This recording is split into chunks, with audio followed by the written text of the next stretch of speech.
Hi, I'm Russ with ESBService.com, and today I want to talk to you about identifying the model of ESB tanning bed you have, the voltage and power cord requirement for your tanning bed. So for this demonstration, we are at the back of the bed. So first off, you see this is where the power cords come in, and usually the easiest way to identify your model number and specific information about your tanning bed is right back here on the serial tag. A lot of times there's one for the canopy and the bench, but you see for this model here, it just has a tag on the bench here, and it says serial number Elite 16, and then there's a 111 after there, so this is an Elite 16 model here. There's other models like Grande, Avalon, Radiance. There's all kinds of different names like this, and the number is just basically the number of lamps that you have. And it doesn't, some of them say more, some of them say less as far as where they were manufactured, when they were manufactured.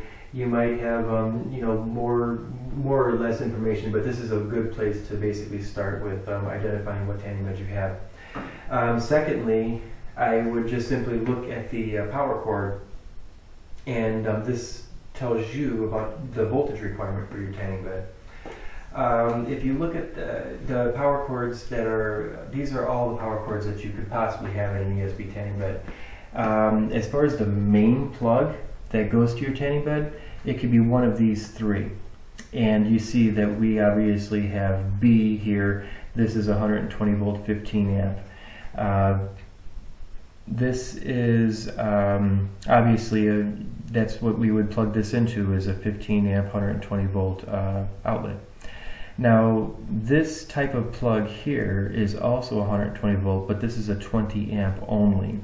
And when you look at this type of a plug, there is a vertical on the left and a horizontal on the right when you have the ground plug in the middle at the bottom facing you. So beds like this have a higher amperage requirement, but it's still a 120 volt bed if you have a plug like that.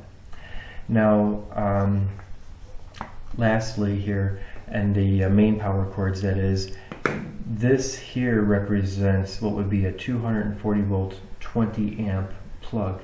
So if you have a plug that looks like this, you would have a 240 volt bed. There is a horizontal terminal on the left and then a vertical on the right when you have the ground, or the round one, pointing you, facing you at the bottom. So that would tell you the voltage requirement for your bed. It's very important to be clear when you have the 20 amp configuration, whether you have a 240 volt or 120 volt.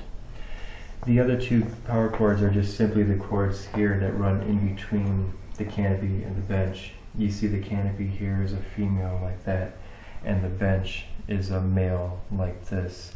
And it doesn't matter if you have a 120 volt bed or a 240 volt bed, these are the same power cords.